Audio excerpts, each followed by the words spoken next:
Hey, Rachel Feinstein's here. Hey. How are you? Good. How are you? Just come on in, sit down. We're just talking about recreational marijuana. No big deal. I think the sobriety test for that is math. Like, and they just put a bag of Funyuns in front of you and see if you house the whole thing. Yeah, here, blow into this. Oh, well, you're not drunk. What's 11 times 12? So here in Missouri, 16. Here in Missouri, we have. Could somebody help her out for God's sake? Sorry. I'm okay now. Good? Thank you. Thanks. What kind of gentlemen are we? I'm She's not. struggling to push the seat in. I get in trouble for opening doors for women. Sorry. You obviously don't know who my father is. I don't. Hello, Rachel. So, I'd love to meet him someday, though. So they just legalized in Illinois, right across the river here. Recreational marijuana is cool. In Missouri, it's only medicinal. Well, I say it's absolutely disgusting. It's not what Jesus Christ would have legalized. I'll tell you that right now. Hey, from the ground, safe and sound. That's what God made.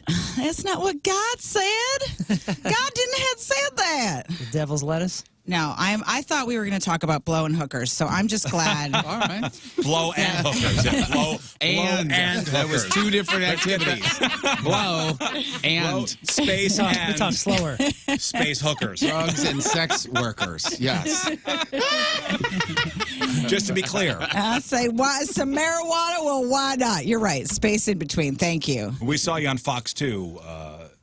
Do you think they cared for my nonsense? I was doing a lot of eating on the show. I felt like I did too much feeding. What did you guys think? I know we couldn't hear you, so we assumed you were talking about blow and hookers.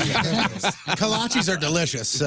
Oh, is that where you were, the kolache place? Yes, and I was like eating kind of in a hostile way throughout the interview. You were tearing it apart. You were destroying it, and then like. Thank you. Centrally eating towards Timazelle, which that was. Thank you, Poppy. That's how I prefer to think of it. On those morning shows, I always just feel like when I leave, they feel vaguely soiled by me on those like Oh, that's good. Good Morning St. Louis type shows. But yeah, they let me eat a lot. You know, who knows what they thought of me. You know, with those TV morning shows, they're like, all right, so Rachel Feinstein's going to be on. They have no idea who you are. Oh, no.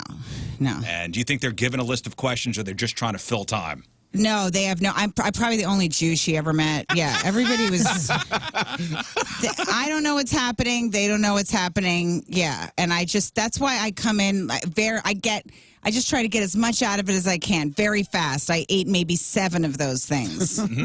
So I was just plug the comedy shows and then get out. Yeah, and get to people that care because we care. Thank you. That's see here. I feel at home. I know you guys are like me. We're sick and wrong. You know, yes, we share the same sensibilities. That's right. Watched you on the historical roasts as you played Anne Frank. I did. Yeah. And I'm thinking only a Jew could do this. Oh yeah. Anybody else could not. Have you seen it? No, I have not. It's like it's on Netflix. Gilbert Gottfried plays Hitler. Okay. And he's Oh my goodness. Oh yeah, dude. you guys, Oh my he's goodness. so hilarious as Hitler. John Lovitz is FDR. It's great. Yeah, I mean, and then we have these ridiculous exchanges, and we're all in costume, and everybody was coming into my room like before when I'm getting dressed as Anne Frank, like. Gilbert Gottfried kept coming and like, I'm going to get you, Annie. And it was so weird. Oh my goodness. But I feel only Jewish people could do this. Yeah, it was a group of Jews. You know, you're right. No, I mean, it would have been really awkward if it was like some Germanic chick. Yeah, named Ava playing Anne Frank. But no, and then at one point I go to Hitler, like, I was like, isn't it? I was like, see, the Jews outlasted you. Like, isn't it annoying that you're even being played by a Jew right now? The loudest, most obnoxious Jew we could possibly find. We have it on the big screen up here. Oh my. Look at you. And look at Gilbert. My God. Gilbert was so funny as Hitler. He was amazing. He's and I got ridiculous. You know, and I got so much hate tweet for that. But you know what? It's like full of all this information. It's like a really funny way to deliver history. You know, some millennial might have no idea, like what's the holly again? Like, they might not even know. I don't think anyone calls it the holly. No, I don't think so. What's the holly?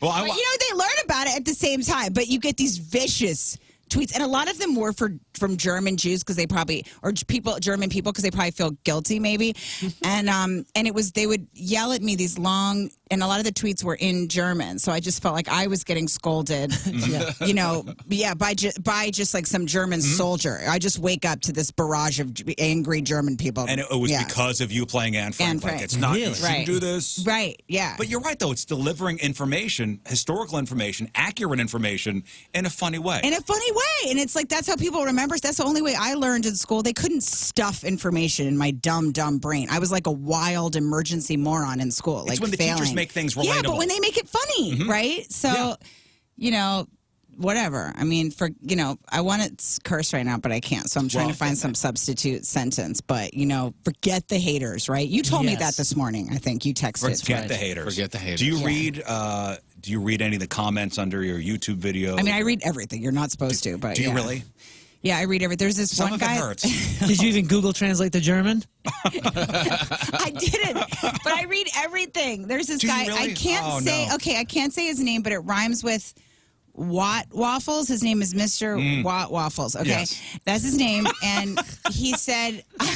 He said I had a bird head under one of my videos. It's like total bird head, like 7 years ago. That's all I see now when I look in the mirror. Like I don't even know what that is. But yeah, he got Waffles got to you. Mr. Waffles got to you. Yes, Mr. Waffles. Yeah, rhymes with Watt Waffles. We can all use our imagination. What does bird head mean? I don't know, but that's all I see now. I try to figure out what it means so I can internalize the insult.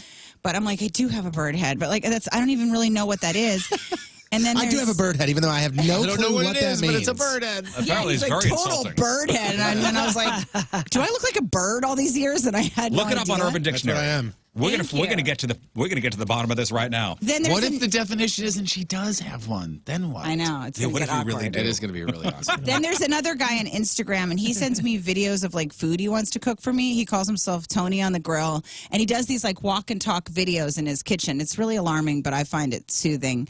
And he'll be like, "I'm saying, boo, I just want to cook for you. I just want to make you thicker than a What Snicker." if like he sends you a picture of a grill and you're on it? Like he photoshopped you on the grill. That would be awkward. You're not a bird head. Thank you. A bird head is a popular word of the 90s that refers to women or men who are dumb or easily manipulated, not to be confused with chicken head, which means town slut. Oh, so like almost like a bird brain. Yeah. Like a bird brain. Yeah. Yeah. Well, Also, it says bird head is a term to describe a girl with very small hair on her head. So did we just completely erase You have that? anti-small hair. Right? yeah, I have a lot of hair. Yeah, that's not. That makes me feel. That was actually very. Yeah, rest easy. That was very soothing. Thank you. You're welcome. This is like a therapy Yeah. session. Yeah. You're able to let Hey, go what and else just you got release that, going on? leave it here, and move on. Yeah, I mean, I think the guy that cooks for me, I do find it pleasing. He'll be like, "I'm gonna make you a pork sandwich tonight." Fantastic. I am in the mood for a pork sandwich. Yeah, that's good dinner ideas. Speaking of Jews, he knows the way to a Jew's heart, making you a know- sweet fried pork sandwich. I went to. Have you been to Israel? Well, yes, I have. Yeah, I went for the first time over Yeah. the Christmas break. it's amazing, right? I went there for 2 weeks. Where'd you go? Everywhere. Wow, He's got the honorary degree. Yeah, Oh, really? I married into a Jewish family. Okay, and, perfect. My brother-in-law's kids, twins, got bar mitzvah there. So we all went, all 20 of us went to Israel. Wow, All of us. It's beautiful, right? Yeah, I mean, there was too much touring. Honestly, we were there for 14 days. 12 and a half days were of touring. I don't like that kind of travel. Yeah, like I like to just lay still on a beach somewhere. And yeah, speaking of feeding and I don't want to.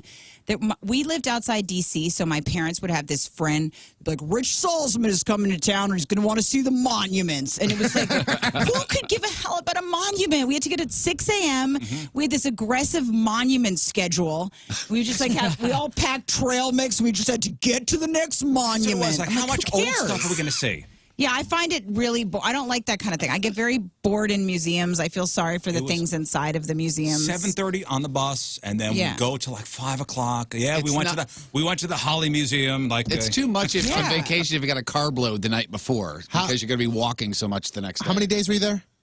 14 days. You think if you would have done like 3 days of the tour stuff, you would have enjoyed the trip a I lot would more? have done maybe, like, I wanted to see things. There's certain things you want to see, but there's a way to look at them too. I feel like I'm always like standing in front of some monument trying to have the expression I should have, when I'm thinking about something. How am I supposed to feel while I'm standing in front of this? Yeah. I feel like I would have enjoyed some of the things I saw more if we didn't have to like rush through it because we had to get to the next thing. Yeah, I agree. I don't care for Rich Salzman or his dumb monument schedule.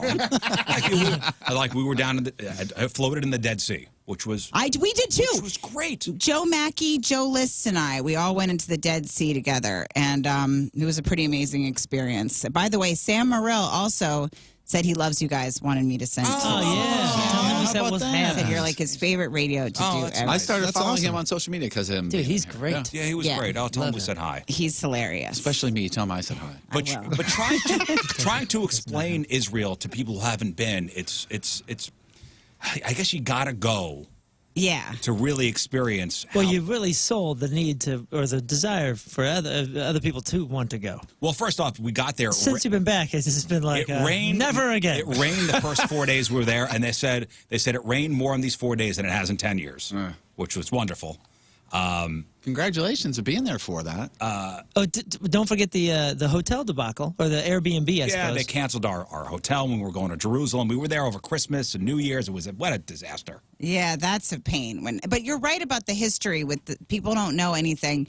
I mean, including myself, but I have very little information. But people don't know a lot. Like when I was in Alabama, he also said to me, the guy that picked me up at the airport, they'll send any sex offender to get the comedian from the airport. And he was like, he goes, I heard in the Torah there's the group of interest rates was written in them many years ago. He thought that the sliding interest rates were in the Torah. And he didn't understand why this would be offensive. I was laughing so hard I was crying. He's like, the interest rates is in there. I'm like, yeah, we wrote the interest rates thousands of years ago. Darn it, you caught us. Yeah. Damn it. Do you think Israel would be more fun if it was like a 30-minute drive? Yeah. Or people don't know anything about Jews. Like my brother's college roommate thought he had horns, and he was terrified to move in with him because he was like, I'm going to live with this horned man. Oh, my God. Get out of here. Yeah, he believed my brother would have horns, and he admitted later, like they were like having a beer. He's like, dude, I thought in the beginning you had horns. So, he said, I checked for them at night, Get out. He was sniffing around my brother's head looking for horns. People don't know. They need to do an educational. Thank goodness he was wrong. They need to do an educational comedy roast where somebody's Jesus and somebody's God's the Romans. Honest truth. When we first moved here, actually somebody we work with, we were out at a bar. I brought my wife, and this guy said to my wife, who was my girlfriend at the time, hey, you're the first Jew I ever met. You don't have a hook nose. Yes, that's exactly what he said when he picked me up at the airport. Wow. He said, you was the first Jewish that I had ever seen in my life. First Jewish. Better than his last Jewish. You're the first Jewish. Yeah. He said, you don't have a Jew hook nose. And I thought my wife would have reached into his body cavity and ripped his heart out. Yeah. I could see her doing that. I think I have seen her do that. Yeah, she has done that in the past. I have fear But for she that. wanted to get, and this is when we first moved here, she wanted to get back on the plane and get the hell out of here.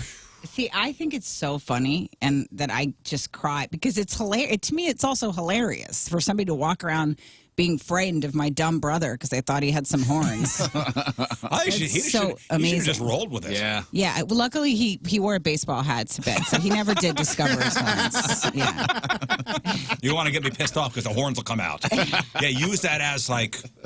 You mess with the bull, you get the horns. You know what I'm talking about? That's where this saying comes from. And for yous at home, you just cover your horns with an Orioles cap or something, all right? So you're at Funny Bone this weekend. You got 2 shows tonight, 2 shows tomorrow. Saw you on Bumpin' Mics. Oh, thanks. With, I don't know. with You didn't Attell. compliment me yet. I just said thank you. I was like, You were hearing it. seen. You're visible. I saw you there. Oh, thank you. welcome. Yeah, it was Great. horrendous, Saw but you on that. cool. Seemed like a bird head. I saw you when you first walked in. Congratulations. The compliment was coming, by the way. It was on its way. So Bumpin' Mics with David Tell and Jeffrey Ross. And we had David Tell in here a couple weeks ago. Yeah, 2 weeks ago. Yeah, 2 weeks ago. 2 or 3 weeks ago. And Bumpin' Mics, you and Nikki Glazer and Amy Schumer were brought up on stage. I wish there were more of you guys and more of your kind of bits on there. We were had on fun. there for like 3 minutes, and that's Amy it. was like, we're going around the corner to be on Jeff's show. I had no idea. So we just walked around and walked right up on stage. And people always wonder about that show, like how much of it is planned. There's so much random hysterical stuff that happens on that show. Like, yeah, Amy just kind of snatched me and I was like make-upping. I was just painting my face and running downstairs at the cellar. Yeah. So it was a fun show. Have you guys seen Bumpin' Mics yet? Oh, it's terrific. It's great. Yeah. Yeah, they're not long episodes either. But I think you guys are in the first, maybe the first episode. I think we're in the first season. I can't remember if it's the first episode. I have no information, but But yeah, it's a great show. Always have fun with those guys. They're hilarious. Yeah, Yeah, and it's a really cool show. I really recommend it. Yeah, they just say anything too. Now you get in trouble for every single thing. I have so many emails, just furious emails from people like, my son has a peanut butter allergy. How dare you? I don't even remember the joke I said. Like, when did I say something about peanuts? Yeah, but I'm always in trouble. I'm always getting scolded. For what you say? It's getting so crazy now. All right, I want to play you this. Because I was going to do in the news segment, but I'll get your opinion on this. So there's the owner of this pizza place in Ohio called East of Chicago Pizza. And this owner likes to put up funny signs. Mm-hmm. But he got in trouble for his newest billboard that told people to eat more pizza because, quote, fat people are harder to kidnap. Mm-hmm. That's an old, that's an old funny sticker. Yeah. That's an old T-shirt or an old sticker, if you are in high school or you went to high school with a fat dude, that was his senior quote. Mm-hmm. Yeah. But who's offended? Guarantee it. Nobody. No. But people are offended. People are offended and have wrote this guy and threatened to boycott his pizza place. But which group was offended? We're playing a game here. You tell me what was offensive about this and who took offense. Suburban anorexic ladies. The obvious thing is overweight people. You think overweight people? Yeah, I don't think so. That's not it. I think it's those. I think Rachel. Yeah, I think you're closer because I think it's probably those that have like the eating disorders. Nope. Okay. Blind people because they can't see the sign. Nope. No, somebody complained because it was in poor taste, especially because January was National Human Trafficking Awareness Month. What? Oh, they're mad about the kidnapping. They're mad about the kidnapping. You gotta be kidding me. It's so dumb. I can't. It just makes me sleepy. That kind of anger. I'm like, shut up. You're so dumb. Just shut up. I need a nap. I can't even manage people like that. Also, it's like you have no real problems. If you're worried about language like that, it's such a privileged thing to be worried about. Like that's not the person that's worried about their next meal. That's upset about like the irony in some joke that surpasses them. Yeah. You know? I can't. It's just. See, I would have thought it would have been, overweight people would have been like, yeah, right. That's, body shaming and no, but it's human trafficking. I never would have guessed that. So dumb. And everybody wants to be included in everything now. Like even that expression, I know everyone uses it, but everyone's like, my truth is this. No, there has to be a collective reality. We all can't walk around with separate truths. That's a disaster. Mm-hmm. You can't go to court and be like, do you promise to tell your truth? Like whatever that is. And just like swear on this Us Weekly. No, life doesn't work that way. Like not everybody's truth matters. Well, you know what do you mean? think? What do you think the pizza guy did? I don't know. Took his own life? What happened? I hope he not. took the billboard down. That was a joke. That was a joke. I'm not making fun of suicide. All right. The guy took the billboard down. And I said, the terrorist won. I said, yeah, you're right. The terrorist won. You're emboldening them. You're empowering them. I know. Well, so speaking of that, with like the art of comedy, I'm a songwriter, and when I'm sad or going through something, songs are pretty damn easy to write. And when I'm happy, like right now, I'm writing songs, it's way more difficult. Right. But for you, as somebody that's self-admitted that listens and reads all the comments and all the emails and all that kind of stuff, do you find that helps your comedy or maybe hinders it? I mean, it can't be good. I can't internalize Nothing good comes out of the But I mean, you can make the defense, and I've heard people make the defense of, well, I read this stuff to kind of keep my ear to the ground to see what's happening, so therefore I can either play with it or play against it. But in your experience, are you using it as a tool, or does it keep you? I don't think it's good for me to like hear everything some Mississippi teenager has to say about me or my body. Yeah, I don't think it's particularly helpful. Yeah. I mean, it could be used as like some sort of motivation if somebody goes, No, don't use that as motivation. Yes, you can. Terrible. Yeah, but if the somebody trade-off says is you it like- gets in your head and you're less funny, possibly. because Possibly, you're but if worried somebody about it. says, I was at your show last night and you totally bombed, then you could go, well, tonight's show, I'm definitely not going to do that. I'm going to kill it tonight's show and use that as like a I bet as a positive comedian motivation. you use it for material. Sometimes. I mean, you take also, see, I've taken so much abuse as a comedian on the road since I was like 22. Like, you take so much abuse at a certain point, something's wrong. Like, there's part of me has died a long time ago. The first time I had a soft taco thrown at me, I think I was Somebody threw a soft taco at you? And there was more than one time? yeah, The first time it happened. People have thrown other snacks at me, but there was only one soft taco. But I don't know. Yeah, I was in like We Des all Moines. remember our first soft taco. Yeah, we all remember our first. Yeah, I was alone on the road, and somebody didn't like something I said. I threw a soft taco at it was kind of like hit my left can. I still remember. And it just kind of, there's a sadness to the way a soft taco falls and falls apart. What do you think as he's tossing it, he goes, that'll show her. That'll show her. How can I get through to her? That'll taco straighten her toss. I went on stage once after Tracy Morgan, and he had done like 20 minutes on like basically how to really have intercourse. Again, I'm remembering the radio words. Really really how to punish a girl, like in sexually, just like how to really like rip it up or whatever. I was taking notes at one time. I was learning things. Yeah. So I had to follow Tracy Morgan. Hadn't done stand-up very long. He did 20 minutes, was slaying and it was just like people, and once people are in that mode, like, you know, and you want to restart them, and they're in the filthiest, most, Tracy kills. Somebody's like, puts me right on.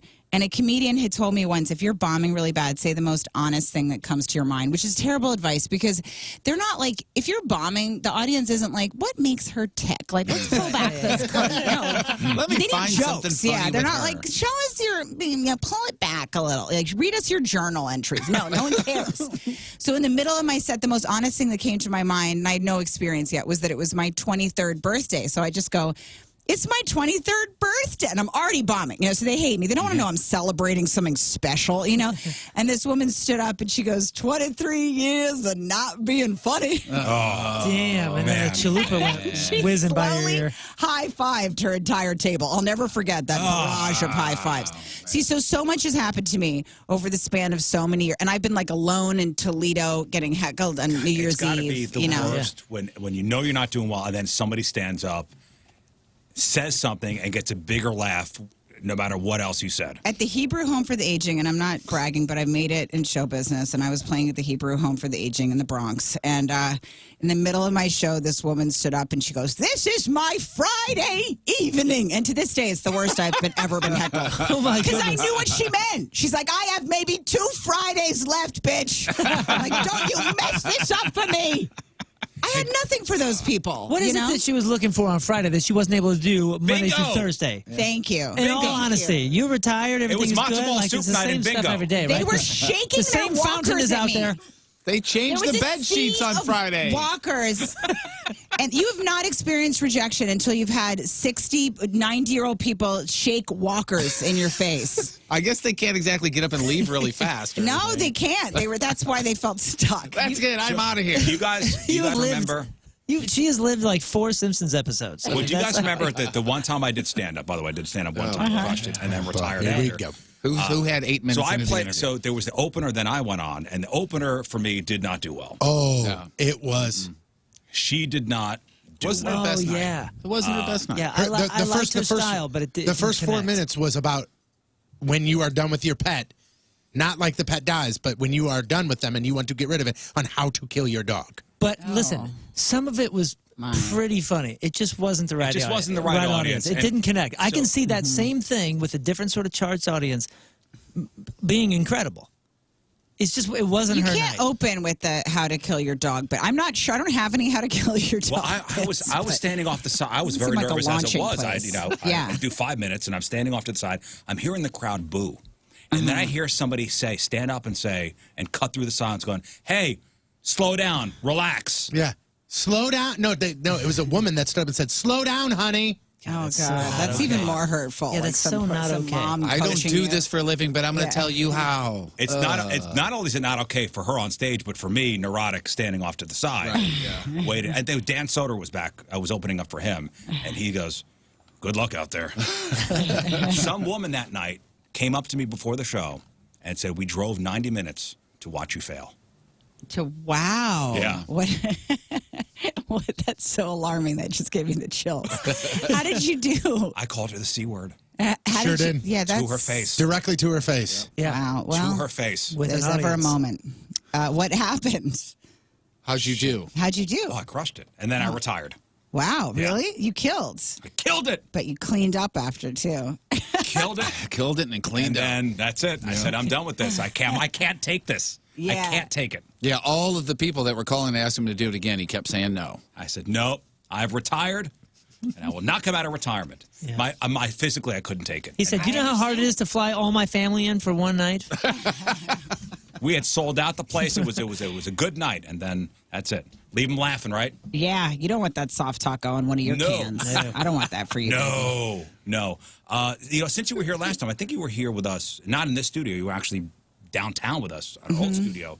I think you'd gotten married since I saw you last. Yeah. And I was looking at your, list of your bridesmaids. Like Amy Schumer was a bridesmaid. She was my maid of honor. Yeah. I mean, I can't imagine what the speeches were like. Oh my God, it's so. Just people said the filthiest, most insane things, and I was just trying not to make eye contact with my mother-in-law. That's what I was thinking. So you have, your husband's I family's can't repeat any of the things people said. Yeah, but it was great. The stuff Amy said in the speech was wow. Yeah, I could not look at this lady. I was like praying she didn't understand some of it. But yeah, he's a fireman, so it was a bunch of firemen and comedians. And it was an insane wedding. Tom Papa and Colin Quinn did the ceremony, and it was just like it was a really funny wedding. I was laughing so hard. I didn't cry at all because it was just hysterical. Oh, but, yeah. It was pretty crazy. And he's a fireman, so now that I'm like a fire wife, that's not a term. They've actually asked me to stop saying that. But fire wife? Yeah, badge banger. I'm more comfortable. All right, nice. It flows. It's a better T-shirt anyway.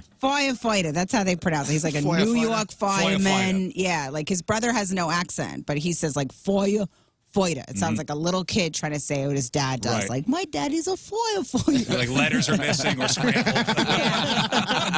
But, the redheaded guy in the other room, King Scott, he's getting married in about a month and a half. Yep. And he's a virgin, by the way. Okay. He's 38. A 38-year-old virgin. 38. Oh, poor dear. Is he religious? Yeah, it's for religious reasons. Oh, okay. So at their wedding, it's a cash bar. I've never been to a cash bar wedding before. What? Why? I don't understand. Why that it's a cash bar, or why has he never been? Why is it a cash bar? Because are you Mormon? No. Are you? I almost said, are you cheap? Can somebody explain? Come on I here, think please. the fiance It might be a thing like She doesn't want people to drinker. drink? like my mother, super against drinking, and anytime we went out, she would always pay for dinner, but I won't pay for your alcohol.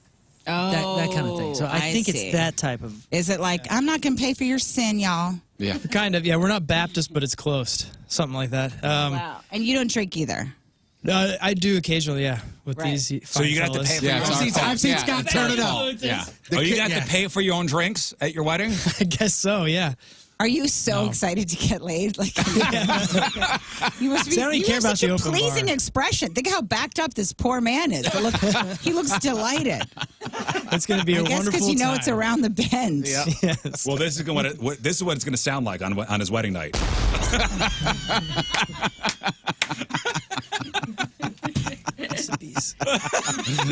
Yeah, the roof is going to come it's going to fly like 10 feet in the air and then land back on. What? We've never even said this. What if on your wedding night she just goes, "No thanks, not tonight," Or just Not a tonight. handy. Sorry. I have a headache. I got a headache. I've got a headache. Have you timed it to where you know that physically she'll be able to? Have you talked about that? I mean, what do you mean by that, sir? He's doesn't talking about like- certain times it of the doesn't- month. She's not going to be on her period. I don't know, yeah. Do you have special wedding night sheets? Yeah, they're white. It's going to be good. Yeah. No, I'm honestly wondering. Yeah. Because you're going to have to throw away whatever you use. No, God, no. Stop that. That's probably one of the most horrible things that's ever been said on the show, by the way. Wow, that, How dare you? Wow. we've said some those thoughts. real Dare terrible you. things. Please keep that to yourself. Yeah, just burn the me. place down when you're done. I didn't even know what that meant. Well, I just feel soiled, and I'll have to go home and scrub myself with unusual vigor. Keep going. Burton said to use the plastic sheets. He's Okay, already good. bought me some. Yeah, thank you. You're welcome. Use the rubber sheets. That's right. No, I was wondering. In some religions, there's the wedding night sheets. Yeah, I never even heard of any of this, actually. I didn't know there was such thing as special wedding night sheets. Somebody look that up. That's didn't some know like that. old ceremonial medieval crap, right? I may have made that up. Yeah, is this Game of Thrones or something? So I never heard of such things. But we have him convinced that both of them, their first time is always the best. It's the best. First one is always Here we go. the We got best. an answer. It says here, oh my God, it's based on virginity testing. After sex, the groom is expected to display the white bed sheet for inspection by the relatives and elders to see if he has, let's just say, broken something. I knew to it. prove You to broke them. through. I'm going on So what Instagram. I said, hey, what I just said, that was the quote-unquote worst thing that's ever been said on the show, is truth. Yeah. my God. So I'll Instagram See, live if that. that's not sick and wrong, I don't know what is. Like, Yeah, that's a that's bad messed porn. up. That's a porn I would feel uncomfortable watching. Yeah. I don't want to see the family, like the town rabbis inspecting sheets. It's disgusting. I just hope we get the slow clap. That becomes perverted. See, things become so clean, they get disgusting again. There's a weird circular thing that happens. In this article, it literally says, so the elders and the parents of the groom and the bride would wait outside and they would show the sheet. And if the groom would show up and show a white, clean sheet, the marriage would be completely dissolved and the woman could face jail time or death. It's true. would It's there in be the booze? Bible. They go to Spencer Gifts first and get a black light. See, those traditions are just as silly as all of them. All the Sir, ceremonial crap. I'm going to need the goat and the shekels back because this sheet is That's funny. white. When my husband was going to propose to me, he went to ask my dad's permission. It's funny you say goat because I was like, I don't have like one of those protective like daddy. Maybe it's not a Jewish thing. My dad was just, he never asked any question. He was just like, take her. Yeah, go ahead. So my husband drove all the way there to ask permission. He also said he wanted to stop in Delaware and get the iPhone, new iPhone tax free, which he could have left out of the story. But he's like, yeah, well, he also wanted to get the new iPhone tax free. It's a planner. I mean, And he said he asked my dad permission. He was so confused. My dad was like, yeah. Maybe. And then my dad followed this up with, but we don't have any cash for you. Like a dowry. Wow, no way. The dowry. So, we don't have Just any so you cash know. for you. He's like, thanks, Howie. And then my dad was like, well, I don't know what you want. Do you want, I could trade her for like an older goat or something. I'm like, no. He said he offered to trade you for a goat, an elder goat. I asked my father-in-law for permission. I thought it was the right thing to do. I did too. Yes. You know what he said? About time. Yeah? That was what he said. Yeah. It's about time. Oh, man. That was exactly how my dad reacted. He's like, for the love of God, someone take her and her nonsense. And he would Now always she's your blame me problem. if I didn't like a guy. What did you say to this guy? What sick and wrong thing did you say over your first dinner with this guy? Yeah. And they were right. Yeah. I mean, they were absolutely right. Yeah. Well, you're happy. Everything's all good, right? Thank you. Yes. I'm a happy badge banger. Yeah. There's your shirt right there. I'm Yeah. a happy badge. Go banger. see Rachel Feinstein tonight at the Funny Bone, 7:30 and 9:30 tomorrow, 7 and 9:30, stlewisfunnybone.com. What else are we promoting? Anything else? It's going to be off the chain at the Funny Bone. Sick and Wrong. Speaking of sick and wrong, I have a special on Netflix you guys could watch. It's called it's a half-hour special. It's part of a series called The Stand-Ups. And I'm in a podcast with me, Amy Schumer, Keith Robinson, and Bridget Everett. It's called Three Girls, One Keith on Spotify. So check that out I've seen too. that on there. So now, Yeah, now I come gotta visit listen to me it. at the Funny Bone. There's lots of Jaeger for the whole family. Oh, we have a you're gift for Jaeger you. person. Right Since this is your second time on the show, you are officially in the Second Timers Club. Congratulations. All right. Look at that. Oh, I want to thank God and my mommy. So, yeah, This you got a is certificate. amazing. Yeah. Look We're at gonna the need the frame Look at the back. frame. Very Yeah. nice, but we'll need the This frame is back. Incredible. You have to give us the frame back, unfortunately. This is dedicated to the Marx brothers and everybody that came before me. We hope you enjoy She's it. taking a picture with it. Yes, please. Take a picture and then Please. leave the frame. Yeah, Okay? Thank you. I'm going to leave the Leave frame. the frame. I Leave the promise. frame. They cut our frame budget, so Yeah. Thank you, guys. This means a lot. I mean, I'm going to sleep with this tonight. please do. So, yeah, come visit me at the Funny Bone. I'm alone. You I know what need your happened? company. We gave Chris Kattan one because Here. Chris Kattan was his third time on the show, and he left it here. How What a dare he? Yeah, can you believe that? He will be What missed. a jerk. Yeah. That's so disrespectful, I know. Chris. I know. Yeah, I'm and I would disrespecting never that man. leave it here. Thank Are you kidding? We gave one to David Tell, too, for his second time, and he just made fun of the frame. Poor guy. Destroyed the frame. Just That destroyed the somebody frame has one maker, less yeah. table in their house or something. Yeah. Rachel Feinstein, everybody!